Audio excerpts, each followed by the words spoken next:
नमस्कार. कोर्स क्रमांक 210 basic of research मध्ये आपल्या सर्वांचं पुन्हा एकदा स्वागत.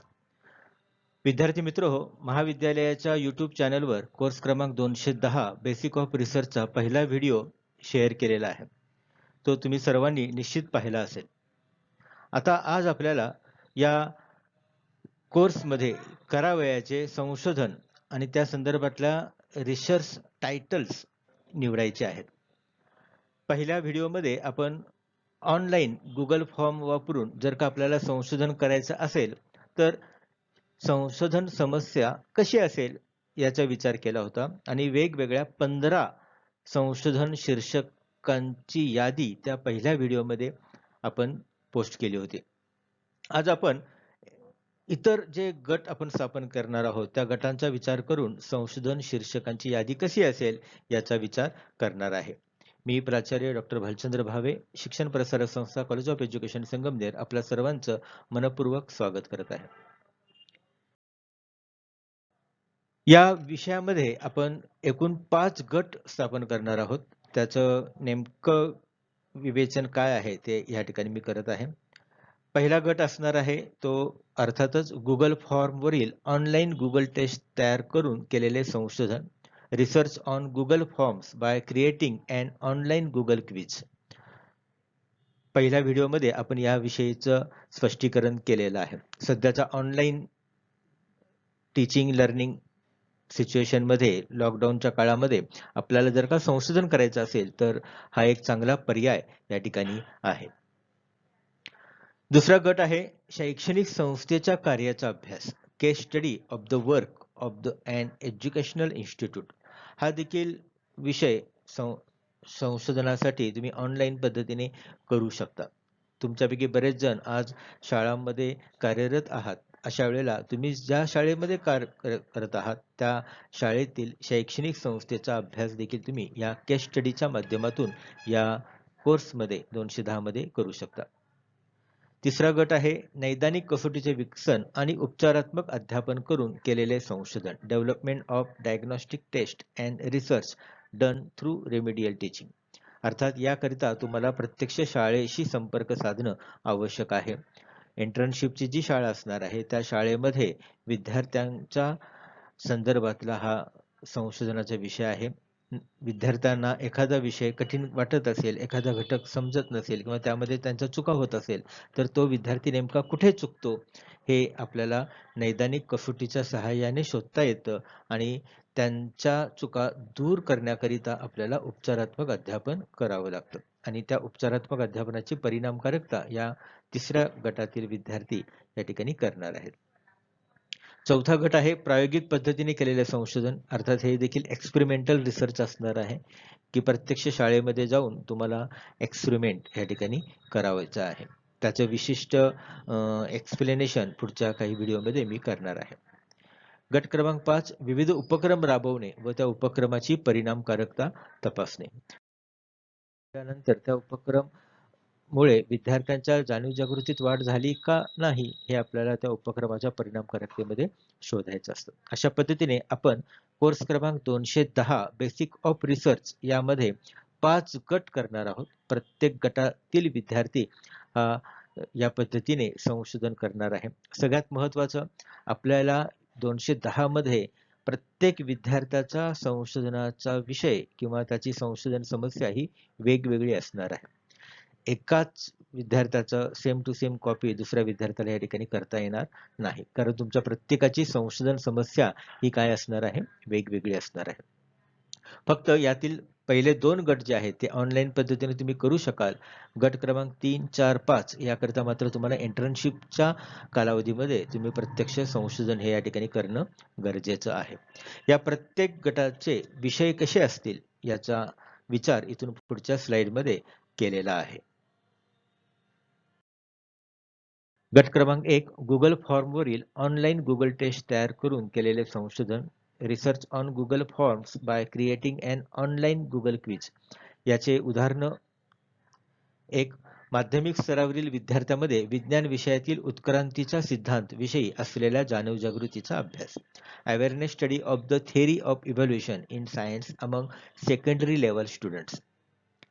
या ठिकाणी विद्यार्थ्याला उत्क्रांतीचा सिद्धांत याविषयी कितपत माहिती आहे, कितपत समज आहे किंवा कितपत जाणीव जागृती आहे हे आपल्याला गुगल फॉर्मवरील ऑनलाईन गुगल टेस्टच्या द्वारे शोधायचं आहे. याकरिता आपण जो व्हिडिओ आपल्या कॉलेजच्या यूट्यूब चॅनेलवरती पोस्ट केलेला आहे तो तुम्ही जरूर पहा. त्याच्यामध्ये 15 वेगवेगळी उदाहरणं या ठिकाणी दिलेली आहेत. Watch the video on the Google's YouTube channel for more information on the Google form quiz. गट क्रमांक 2चा आता या ठिकाणी विचार करूया. गट क्रमांक 2 आहे शैक्षणिक संस्थेच्या कार्याचा अभ्यास, case study of the work of an educational institution. याची उदाहरणं: एक, संगमनेर येथील ज्ञानमाता शिक्षण संस्थेचा शैक्षणिक व सामाजिक कार्याचा अभ्यास, case study of educational and social work of Dnyanmata Shikshan Sanstha at Sangamner. या ठिकाणी ज्ञानमाता शिक्षण संस्था जी प्रसिद्ध शिक्षण संस्था आहे त्या संस्थेच्या कार्याचा अभ्यास आपल्याला करायचा आहे. एक केस स्टडी व्यक्ती अभ्यास पद्धतीने हे संशोधन या ठिकाणी केलं जातं. अशाच पद्धतीने अजून एक उदाहरण: संगमनेर येथील ध्रुव ग्लोबल शिक्षण संस्थेचा शैक्षणिक, सामाजिक व सांस्कृतिक योगदानाचा अभ्यास, study of the educational, social and cultural contribution of Dhruv global education at Sangamner. थोडक्यात तुमच्या लक्षात आलं असेल की आपल्याला एखादी शिक्षण संस्था घ्यायची आहे आणि त्या शिक्षण संस्थेचा डिटेल अभ्यास या ठिकाणी आपल्याला या कोर्समध्ये करायचा आहे. याकरता जी संशोधनाची पद्धत असते त्याचं नाव आहे केस स्टडी मेथड. ओके. पुढचा 3, नैदानिक कसोटीचे विकसन आणि उपचारात्मक अध्यापन करून केलेले संशोधन. याची काही उदाहरणं बघा. एक, मराठी विषयाच्या निबंध लेखनातील चुकांचे निदान करून केलेल्या उपचारात्मक अध्यापनाच्या परिणामकारकतेचा अभ्यास.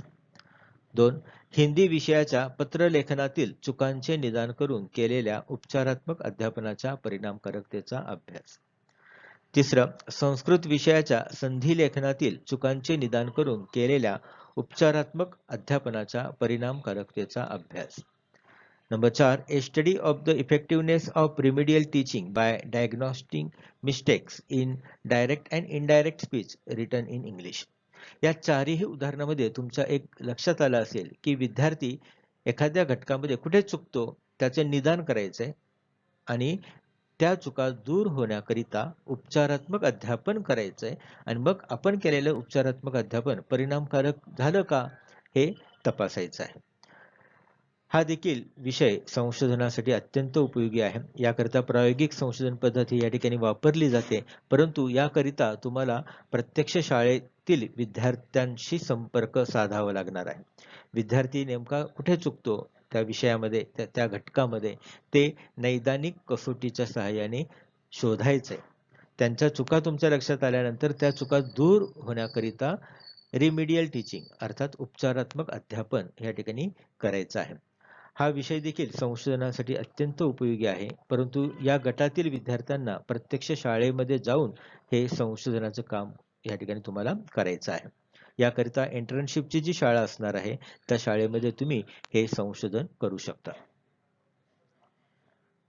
पाचवं एक उदाहरण या ठिकाणी गणित विषयाचं आहे. गणित विषयातील वर्ग समीकरणे सोडवताना होणाऱ्या चुकांचे निदान करून केलेल्या उपचारात्मक अध्यापनाच्या परिणामकारकतेचा अभ्यास.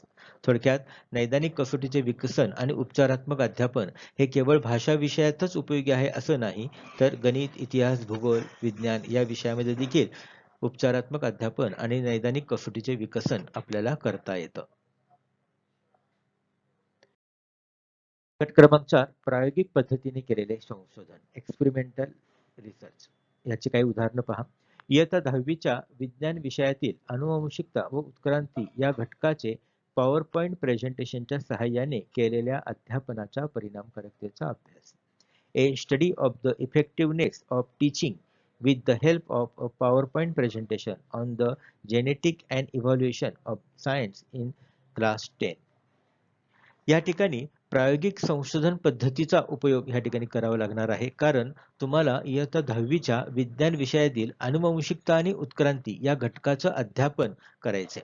पण हे करत असताना तुम्हाला एका गटाला पॉवर पॉईंट प्रेझेंटेशननी शिकवायचंय, तर दुसऱ्या गटाला ट्रॅडिशनल मेथडनी पारंपरिक पद्धतीने किंवा व्याख्यान पद्धतीने शिकवायचे आणि मग व्याख्यान पद्धत आणि पॉवर पॉईंट प्रेझेंटेशनने केलेले अध्यापन यापैकी कोणतं इफेक्टिव्ह आहे ते या ठिकाणी शोधायचं आहे.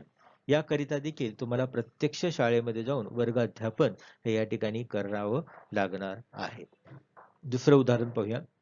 इयत्ता 9वीच्या विज्ञान विषयातील कार्य व ऊर्जा या घटकाचे संकल्पना प्राप्ती प्रतिमानाच्या सहाय्याने केलेल्या अध्यापनाच्या परिणामकारकतेचा अभ्यास. मगासारखंच विज्ञान विषयातील कार्य आणि ऊर्जा हा घटक घेतलेला आहे.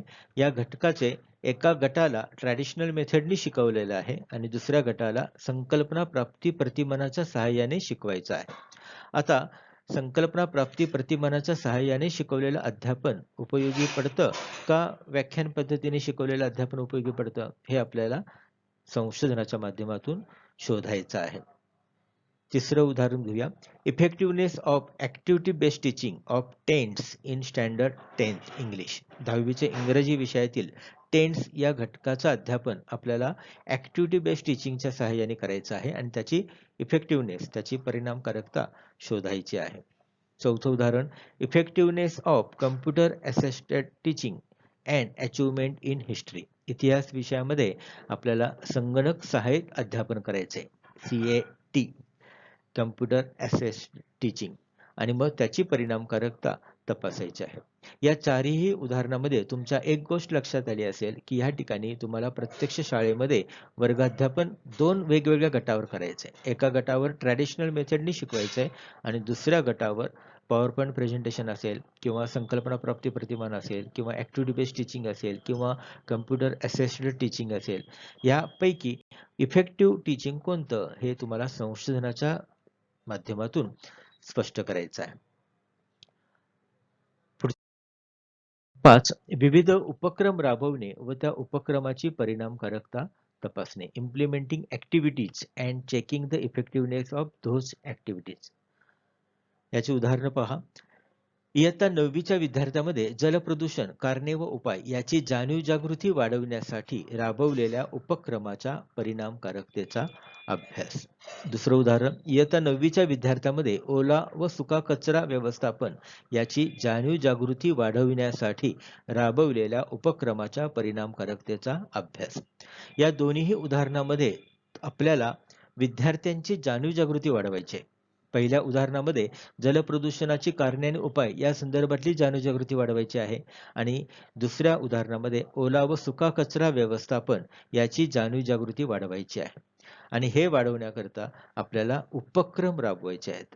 थोडक्यात उपक्रम राबवण्यापूर्वी विद्यार्थ्यांची जाणीव जागृती आणि उपक्रम राबवल्यानंतर विद्यार्थ्यांची जाणीव जागृती यात काय फरक पडतो हे आपल्याला संशोधनाच्या माध्यमातून शोधायचं आहे.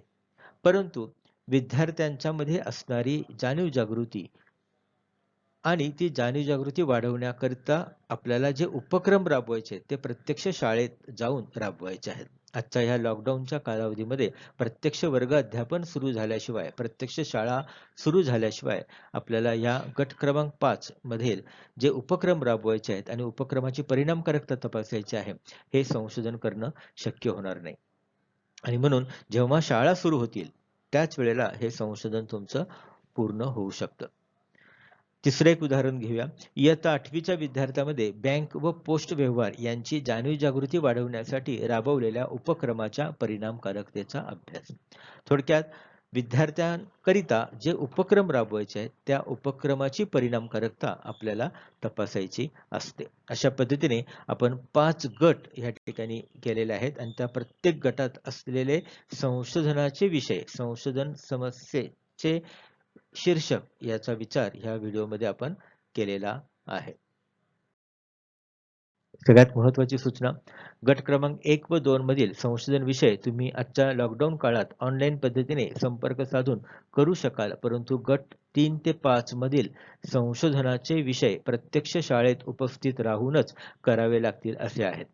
Research topics in group 1 and group 2 can be done online by contacting them during today's lockdown period, but research topics in group 3 to 5 will have to be done while attending the actual school. या 5ही गटांचा विचार करा. तुम्हाला जे प्रत्यक्ष करणं शक्य आहे, जे ऑनलाईन करणं शक्य आहे, याचा विचार करून तुम्ही तुमच्या संशोधनाचं शीर्षक, रिसर्च टायटल हे या ठिकाणी निश्चित करा. टायटल निश्चित झाल्याशिवाय, संशोधनाची समस्या निश्चित झाल्याशिवाय आपल्याला या कोर्सच्या प्रॅक्टिकलचा पुढचा भाग करणं शक्य होणार नाही.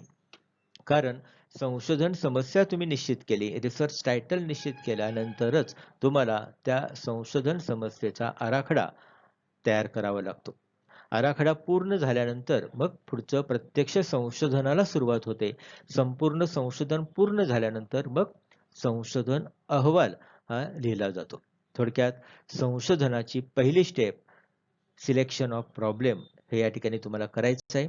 याकरिता 5 गट आपण स्थापन केलेले आहेत. या 5 गटांचा विचार करून तुम्हाला जे शक्य आहे त्याचा विचार या ठिकाणी तुम्ही करा आणि मार्गदर्शक प्राध्यापकांशी संपर्क साधा. धन्यवाद.